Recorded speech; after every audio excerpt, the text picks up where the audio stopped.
In Frank, I play a character called John, with no H, and he's an aspiring musician who works in an office.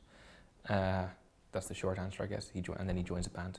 And Frank is about both John and about the band that he joins, the individual members of the band that he joins, and their journey, and I suppose a clash between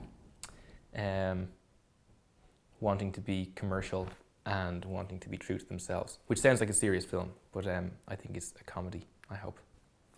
I think John is probably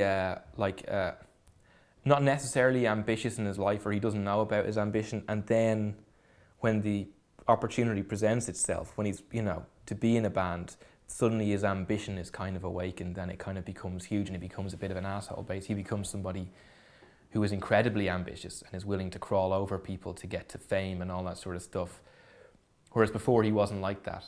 So I think that's something which is awoken in him through the process of it being offered, I suppose. It's not always there, and I think that's kind of interesting. And also he's surrounded by lunatics in the band, which I think doesn't help.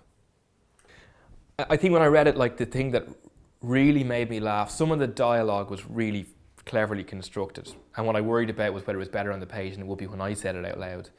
But we found a good accent for that. But what really made me laugh, the physical humour in it. It just hinted at physical humour. It said, this happens, but as soon as you read this thing, and those are the bits where I thought, actually, I'd really like to take this on and see how funny we could make the physical humour aspect of it.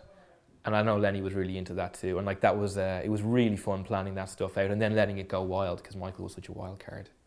He never knew which way it was going to go.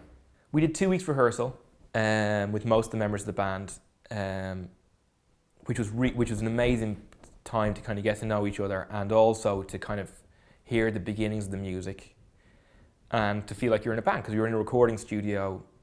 Carla was there. Carla's so incredible, and and Steve was there and Lenny kind of directing the whole thing. So that really started the beginnings of really feeling like we were in a group of people who could make music. And Dara was there, who kind of gave in keyboards, sounds, and for myself and Maggie, and did all this different stuff for us too. So it started off feeling like we were in a band, and then once everyone joined together, it actually kind of threw everything up in the air. But the first time we were all on stage together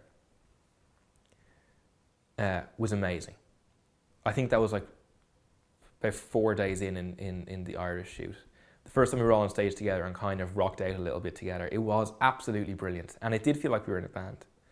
And it did feel dangerous and odd, and I really, really enjoyed it. Yeah. I feel like the stuff that we did for John, I feel like I definitely had an input with some of the lyrics and the music. For John's shit songs, I said, why don't you let me try and write good songs and they'll be crap because I'm no good at music. And so we kind of went that route, and so I would come in with stuff and then Steve would kind of change them a little bit, and I really, really enjoyed that. Because I would say, here's what I've got, and Steve would say, well, that's too shit, you know what I mean? Or Steve would say, actually, that's too good, the odd time, and I would always disagree. But that was really good fun. And we came up with all the stuff at the beginning of the film where he's trying to compose the music. I just sat in Steve's recording studio and looked out the window and tried to describe what was going on as people walked past, and then we ended up using some of that stuff, which hopefully will be in the film. And that was good fun. Yeah, at the start of the film, there was a possibility that Michael wasn't going to be there for 3 days of the shoot. And it felt like it would be a big deal, but it felt like it would be manageable. Michael had to go away and do a different film. So we were going to lose him. And then after 2 days, it was like, that's not going to work, because it was so definitely not Michael, but Frank, his version of Frank in there.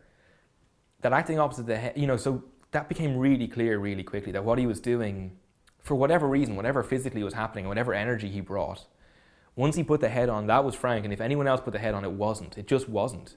So he ended up doing the other 3 days and cancelling whatever he had to do, and which was such a relief. So it felt, I thought it would feel like a bit of a vacuum. It was a possibility it would feel like a vacuum, and it totally didn't feel like that at all. It was like he was so present, and it was so, sometimes you didn't know what he was thinking, and that was really important and really funny. And then other times, it was so clear what he was thinking that it was just like being opposite Michael. It was a really weird experience, but brilliant and really funny. Just after every take when he was taking it off, and then his big stupid smile would come out. You know, it was kind of a. I don't know what he was doing in there while he was acting opposite me, but you know, I don't know. I had really high expectations, I guess, of working with Lenny. You know, because I'd loved his other films, and then none of them were met. It turns out it's just the actors who make his films, and that was the disappointment also.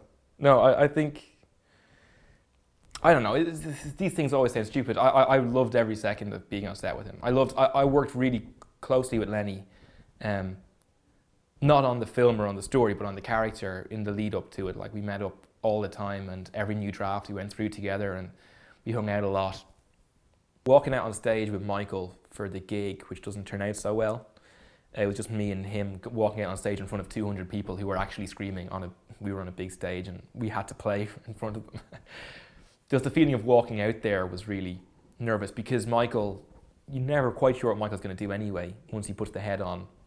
So you're walking out in front of 200 people with this kind of wild card, and I really enjoyed that. The buzz of that was kind of amazing. Remember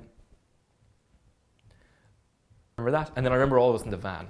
All of us in the van on one of the first days filming. Carla was driving, and she's a terrible driver. And Michael was just shouting at her to go faster. Like, really shouting at her. And Scoot was also kind of doing a similar thing. And that was funny, because she did it, and it was really dangerous.